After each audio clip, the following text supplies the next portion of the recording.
수강생 여러분 안녕하십니까? 자, 저희들이 실업과 인플레이션에 대해서 공부를 하고 있죠. 이번에는 우리는 그동안 실업 따로, 인플레이션 따로 이렇게 공부를 했죠. 이제는 그 유명한 필립스 곡선, 즉 실업과 인플레이션을 같이 놓고 한번 공부를 해보자 이겁니다. 그리고 나서 이제 뭐 경제 성장, 발전 이런 주제에 대해서 함께 알아보도록 하겠습니다. 자, 먼저 그 유명한 필립스 곡선입니다. 필립스는 이제 경제학자, 사람 이름입니다. 근데 이게 시험에 굉장히 잘 나와요. 이거는 뭐 테스트에서도 많이 출제되고 아마 경제학 공부하신 분들 아시겠지만 각종 시험에서도 많이 등장하는 내용입니다. 일단 필립스 곡선이 뭐냐면 영국의 경제학자인 필립스가 있는데 얘가 영국의 1861년에서 1957년 이 영국 경제에 대해서 실증 분석했어요. 즉 실제 자료를 가지고 분석을 해봤더니 명목 임금 상승률하고 실업률 사이에 어떤 일정한 관계가 존재하더라. 즉 임금 상승률하고 실업률, 여기 임금 상승률은 물가를 감안한 실질 임금이 아니고 명목 임금 상승률이에요. 그래서 이것과 실업률 사이를 봤더니 역의 관계, 즉 둘이 반대로 움직인다는 이런 관계가 보여지더라는 얘기예요. 실제 영국 경제 갖고 살펴봤더니 그걸 그래프로 나타낸 게 필립스 곡선입니다. 그런데 립시라는 경제학자가 요 임금 상승률 요거를 뭘로 바꿨냐면 물가 상승률, 즉 인플레이션으로 바꾸고 얘 실업률 그대로 갖다 써서 원래는 얘와 얘의 관계인데 요걸로 바꿔서 얘와 얘의 관계에서도 역의 관계가 나온다. 이렇게 수정해서 발표한 게 필립스 곡선입니다. 그래서 원래 필립스 곡선은 명목임금 상승률하고 실업률 사이의 역의 관계를 보여주는, 즉 이 필립스 곡선이 이쪽이 명목임금 상승률하고 우측이 이제 실업률입니다. 그래서 둘 사이의 역관계 이렇게 보여주는 거거든요. 근데 얘를 이제 립시라는 학자가 이것을 물가 상승률, 즉 인플레이션율로 이렇게 바꿔서 이런 관계가 있다는 걸 보여준 게 필립스 곡선이다. 자, 필립스 곡선은 어떠한 경제학적인 의의가 있냐면요. 물가 안정하고 완전 고용 두 정책 목표 사이에는 상충 관계가 있다. 자, 무슨 소리냐? 이쪽이 실업률이고요. 이쪽은 물가 상승률이에요. 둘 사이 역의 관계죠. 자, 실업률을 줄인다. 실업률을 줄이는 게 완전 고용에 가까워지는 거죠. 실업률을 줄이려고 하면 어떻게 돼요? 그래프가 역관계니까 줄이려고 하면 물가가 올라가. 그죠? 반면에 물가를 떨어뜨리기 위해서 안정시키기 하면 자, 여기서 요 정도 수준에서 물가가 있는데 물가를 이 정도 떨어뜨리고 싶다. 그러면 실업률이 여기서 이만큼 실업률이 늘어나요. 이게 우리가 그 경제학에서 유명한 물가 안정과 완전 고용 두 마리 토끼를 잡을 수 없다는 거예요.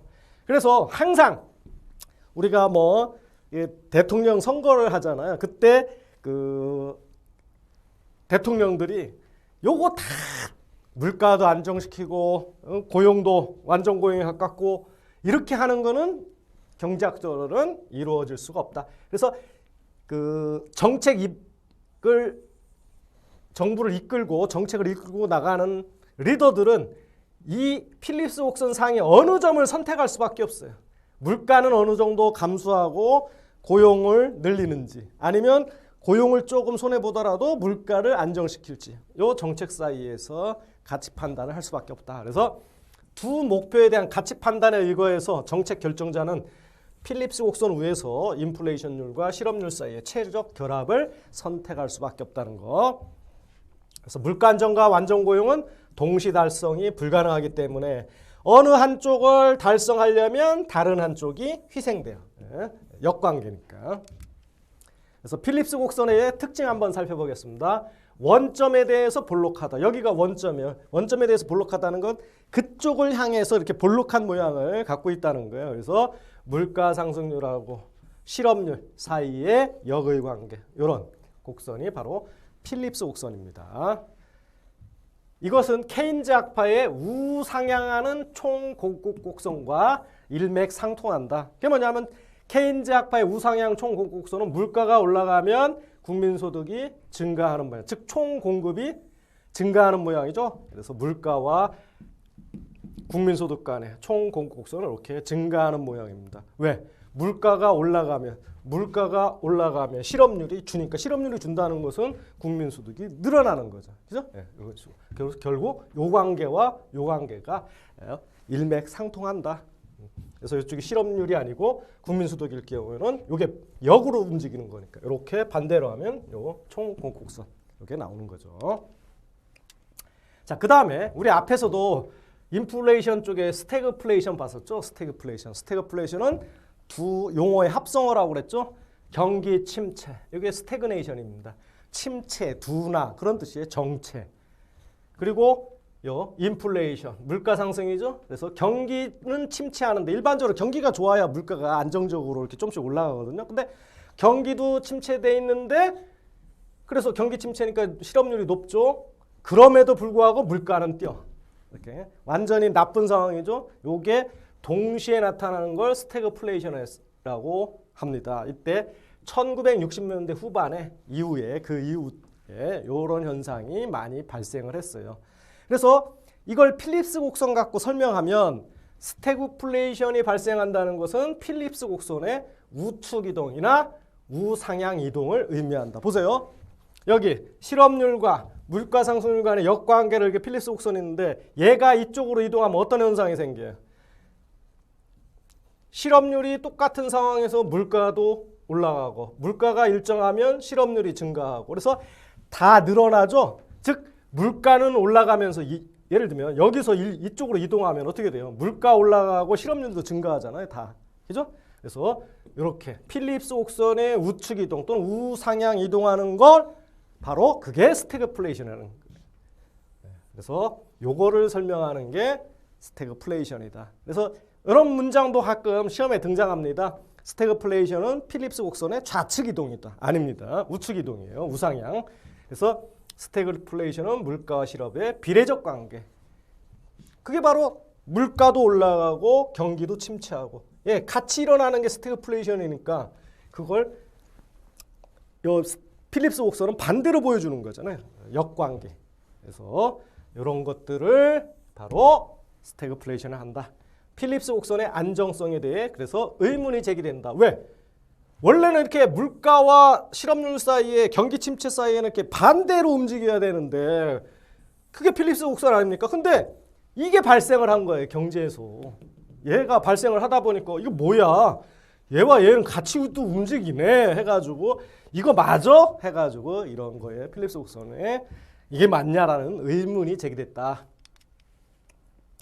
그래서 나온 게 이제 장기 필립스 곡선입니다. 장기적으로 본 필립스 곡선.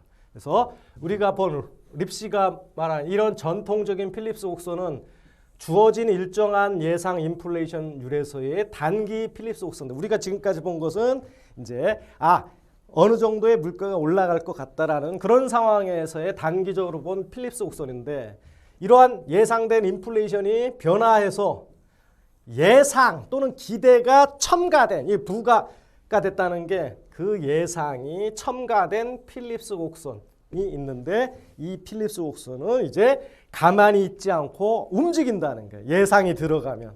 그래서 장기에는 결국 인플레이션율에 대한 예상이 그대로 현실 경제에 나타나서 예상 인플레이션이 실제 인플레이션과 같아지고 그렇게 되면 장기로 본 필립스 곡선은 수직선이 되는 거예요. 여기 수직선. 그리고 요 5% 필립스 곡선이 장기적일 때는 이렇게 우하향하는 그래프가 아니고 여기 점선으로 표시된 이런 모양의 장기 필립스 곡선이 나오는데 이때 물가 상승률이 0일 때의 실업률. 이 그림에서는 5%. 이걸 우리가 자연 실업률 또는 장기 실업률 이렇게 얘기합니다. 자, 그럼 기대가 부과된 필립스 곡선의 이동 이게 도대체 뭐냐?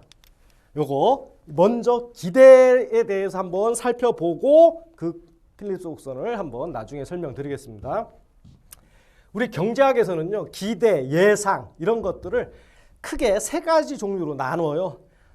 물론 이런 기대를 우리가 학문적으로 정확한 차이점을 우리가 좀 판단하기는 쉽지 않습니다. 그래도 경제학에서는 좀 이렇게 구별을 해요. 여러분들이 미래를 예상할 때 그 예상을 어떻게 하느냐. 먼저 정태적 기대. 이건 뭐냐면 현재 상태가 미래에도 그대로 유지될 것으로 판단하는 기대. 쉽게 얘기하면 자, 지금 오늘 바깥에 비가 오면 그냥 내일도 비가 오겠지. 이렇게 예상하는 게 정태적 기대라는 거예요. 반면에 이제 적응적 기대는 예상되는 오차를 조금씩 수정하는 거예요. 자, 오늘 비가 오는데 내일 오겠지 했는데 내일